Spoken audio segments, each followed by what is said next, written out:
मैं हूँ विजय दिवाकर और आज आपको बता रहा हूँ यहाँ पर राजनीति विज्ञान कक्षा 12वीं सितंबर 2021 का असाइनमेंट सेकंड राजनीति कक्षा 12वीं के असाइनमेंट का आंसर देखिए। छत्तीसगढ़ माध्यमिक शिक्षा मंडल रायपुर द्वारा जारी। प्रश्न पहला, अमेरिकी वर्चस्व के राह में कौन कौन से व्यवधान हैं? आपके अनुसार इनमें से कौन से व्यवधान आगामी दिनों में सबसे महत्वपूर्ण साबित होगा? मैं आपको बता दूं, यहाँ पर हमारे चैनल में आप जा करके आपकी क्लास के बोर्ड कक्षाओं के 12वीं 10वीं के असाइनमेंट का बेस्ट उत्तर आप देख सकते हैं। मैंने डाल दिया है यहाँ पर। इस तरह से आप ध्यान से देखिए। इसका उत्तर जो है, पहला व्यवधान स्वयं अमेरिका की संस्थागत बनावट है। यहाँ शासन के 3 अंगों के बीच शक्ति का बंटवारा है और यही बनावट कार्यपालिका द्वारा सैन्य शक्ति के बेलगाम इस्तेमाल पर अंकुश लगाने का काम करती है। संयुक्त राज्य अमेरिकी वर्चस्व की सबसे बड़ी बाधा या सीमा खुद उसके वर्चस्व के भीतर मौजूद है। अमेरिका की ताकत में आड़े आने वाली दूसरी अड़चन भी अंदरूनी है। इस अड़चन के मूल में है अमेरिकी समाज, जो अपनी प्रकृति में उन्मुक्त है। अमेरिका में जनसंचार के साधन समय समय पर वहाँ के जनमत को एक खास दिशा में मोड़ने की भले ही कोशिश करें, लेकिन अमेरिकी राजनीतिक संस्कृति में शासन के उद्देश्य और तरीकों को लेकर गहरे संधि का भाव भरा है। अमेरिका के विदेशी सैन्य अभियानों पर अंकुश रखने में यह बात बड़ी कारगर भूमिका निभाती है। अमेरिकी ताकत की राह में तीसरा व्यवधान सबसे ज़्यादा महत्वपूर्ण है। अंतर्राष्ट्रीय व्यवस्था में आज सिर्फ एक संगठन है जो अमेरिकी ताकत पर लगाम कस सकता है, और इस संगठन का नाम है नाटो, अर्थात उत्तर अटलांटिक ट्रीटी ऑर्गेनाइजेशन। स्पष्ट है कि अमेरिका का बहुत बड़ा हित लोकतांत्रिक देशों के इस संगठन को कायम रखने से जुड़ा है, क्योंकि इन देशों में बाजार मूलक अर्थव्यवस्था चलती है। इसी कारण इस बात की संभावना बनती है कि नाटो में शामिल अमेरिका के साथी देश उसके वर्चस्व पर कुछ अंकुश लगा सके। आपके बोर्ड परीक्षा में आने लायक सुपरमोस्ट आईएमपी प्रश्नों का वीडियो सॉल्यूशन प्राप्त करने के लिए हमारा चैनल विजय दिवाकर को सब्सक्राइब कीजिए तुरंत, और बेल आइकन घंटी ज़रूर दबाइए ताकि आपकी बोर्ड परीक्षा से रिलेटेड वीडियो का सॉल्यूशन आपको मिल सके। आपका सहयोगी शिक्षक विजय दिवाकर। प्रश्न दूसरा, 11 सितंबर 2001 को संयुक्त राज्य अमेरिका पर आतंकवादी हमला क्यों हुआ? इस पर अमेरिका की प्रतिक्रिया क्या थी? सितंबर माह के 11 तारीख को सन 2001 में अमेरिका पर हवाई जहाज़ के माध्यम से बहुत बड़ी आतंकी हमला हुआ था।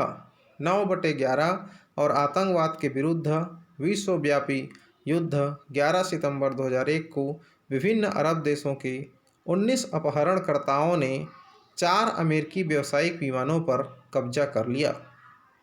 इन विमानों को अमेरिका के महत्वपूर्ण स्थानों तक ले गए। 2 विमान वर्ल्ड ट्रेड सेंटर के उत्तरी और दक्षिणी टावर से टकराए। तीसरा विमान अमेरिकी रक्षा विभाग मुख्यालय पेंटागन से टकराया, और चौथा विमान जो अमेरिकी कांग्रेस की इमारत से टकराना था वह एक खेत में गिर गया। इस घटना को 9/11 कहा जाता है। अमेरिका में तारीख को माह के बाद लिखा जाता है। यह घटना भारतीय तिथि के अनुसार अमेरिका में 11 सितंबर 2001 अर्थात 11/9/2001 को हुआ था, जिसे 9/11 कहा जाता है। इस हमले में लगभग 3000 से भी अधिक व्यक्ति मारे गए थे। यह अमेरिका पर हमले का दिल दहला देने वाला पहला अनुभव था। इस घटना के बाद वहाँ के पूर्व राष्ट्रपति H.W. बुश के पुत्र राष्ट्रपति जॉर्ज डब्ल्यू बुश ने आतंकवाद के विरुद्ध विश्वव्यापी युद्ध के रूप में ऑपरेशन इंड्योरिंग फ्रीडम, यहाँ ऑपरेशन है, ऑपरेशन, यहाँ पर आपको ऑपरेशन लिखना है, ऑपरेशन इंड्योरिंग फ्रीडम अभियान चला दिया। इस अभियान का निशाना अलकायदा और तालिबान शासन थे। तालिबान शासन के पांव जल्दी ही उखड़ गए। 9/11 घटना के बाद अमेरिकी सेना ने पूरे विश्व में गिरफ्तारियां की। अक्सर गिरफ्तार लोगों के बारे में उनकी सरकार को जानकारी नहीं दी गई। गिरफ्तार लोगों को अलग अलग देशों में भेजा गया और उन्हें खुफिया जेल खानों में बंदी बनाकर रखा गया। अमेरिका को खुफिया सूचनाओं के आधार पर यह पता चला था कि 9/11 घटना के लिए ओसामा बिन लादेन के नेतृत्व वाला अलकायदा नामक आतंकवादी संगठन उत्तरदायी है तथा इस संगठन का गढ़ अफगानिस्तान में स्थित है। अफगानिस्तान में तालिबान लड़ाकों ने कब्जा कर चरमपंथी इस्लामिक राज्य की स्थापना की। तालिबान शासनकाल में ही ओसामा बिन लादेन के नेतृत्व में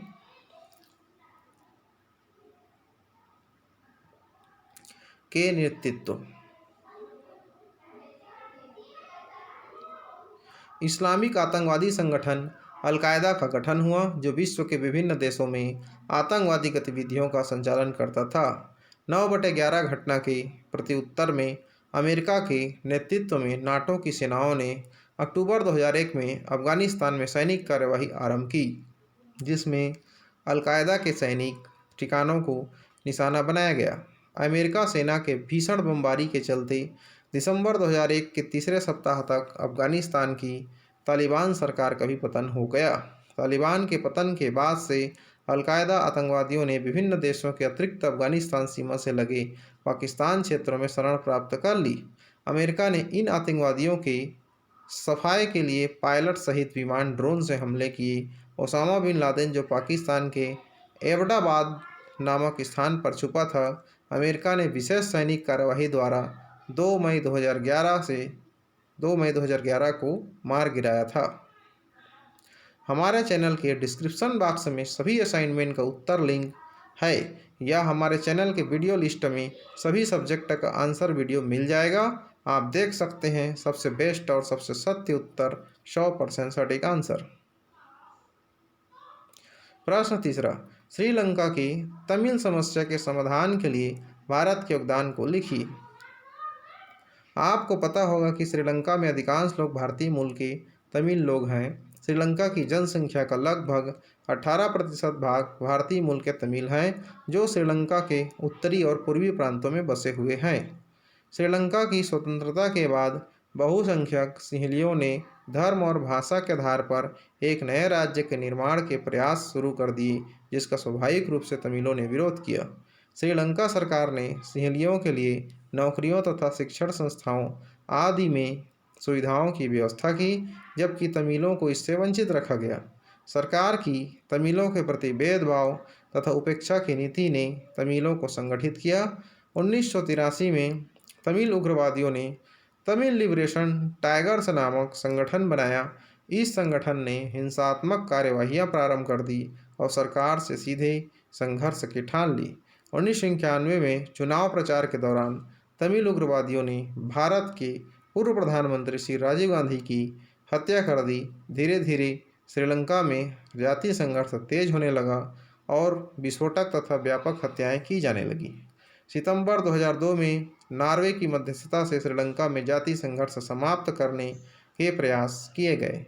1 मई 2009 में श्रीलंका के राष्ट्रपति राजपक्षे ने सैनिक कार्यवाही में लिट्टे के प्रमुख प्रभाकरण के मारे जाने की घोषणा की, जिससे श्रीलंका में 2 दशक से चला आ रहा खूनी संघर्ष समाप्त होने की आशा जगी है। सभी विषयों के प्रत्येक माह के असाइनमेंट प्राप्त करने के लिए हमारा चैनल विजय दिवाकर को प्लीज़ सब्सक्राइब करें, शेयर करें, बेल आइकन की घंटी जरूर दबाएं। विशेष सूचना, प्यारे बच्चों ध्यान दीजिए, आप सभी प्यारे स्टूडेंट से निवेदन है कि इसी तरह सभी माह के सभी विषयों के सभी कक्षाओं के असाइनमेंट उत्तर प्राप्त करने के लिए हमारा चैनल विजय दिवाकर को तुरंत सब्सक्राइब करें। बोर्ड परीक्षा से related super most MP question का भी वीडियो सॉल्यूशन आपको मिलेगा, जो परीक्षा में आ सकती है। इसके लिए भी आप हमारे चैनल को सब्सक्राइब कीजिए। यदि यह वीडियो 10,000 लाइक शेयर हो जाती है तो आपको PDF ऑटोमेटिक मिल जाएगा आपके मोबाइल पर। आपका सहयोगी शिक्षक विजय दिवाकर सर। प्रश्न चौथा, दक्षिण एशियाई देशों की समान समस्याओं का विश्लेषण कीजिए। दक्षिण एशियाई देशों के अंतर्गत दक्षेश के सदस्य देशों में आपसी मतभेद बहुत अधिक है। कहीं सीमा विवाद तो कहीं पानी के बंटवारे को लेकर आपसी मनमुटाव बना रहता है। भारत जो है पाकिस्तान द्वारा आयोजित आतंकवाद से परेशान है। पाकिस्तान कश्मीर मुद्दे पर भारत से दुश्मनी रखता है। इन सब कारणों से सदस्य देशों के हाथ सिर्फ हाथ मिलते हैं, दिल नहीं मिलते। दक्षिण एशियाइयों के सभी देश एक दूसरे पर विश्वास नहीं करते, इसलिए वे अंतर्राष्ट्रीय मंच पर एक स्वर में नहीं बोल पाते।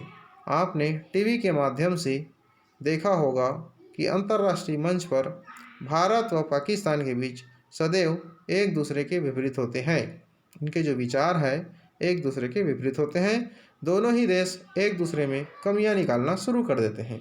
दक्षिण एशिया के सारे झगड़े सिर्फ भारत और उसके पड़ोसी देशों के बीच ही नहीं है, बल्कि भूटान, बांग्लादेश, म्यांमार और नेपाल के बीच भी विभिन्न मुद्दे पर विवाद बने हुए हैं। आज भी चीन और भारत के बीच सीमा विवाद, सैन्य टकराव, मुठभेड़ होता रहता है। भारत पाक के बीच भी सीमा पार मुठभेड़ चलते रहती है। इस तरह से आप हमारे चैनल पर बने रहिए। हर विषय के असाइनमेंट प्रत्येक माह आपको मिलता रहेगा। इसके लिए आप हमारे इस चैनल से वीडियो को सब्सक्राइब करके बेल आइकन घंटी दबाइए। अपने मित्रों की मदद करने हैं तो लाइक कीजिए, 10 मित्रों को कम से कम फॉरवर्ड कीजिए। बहुत बहुत धन्यवाद। Thank you so much.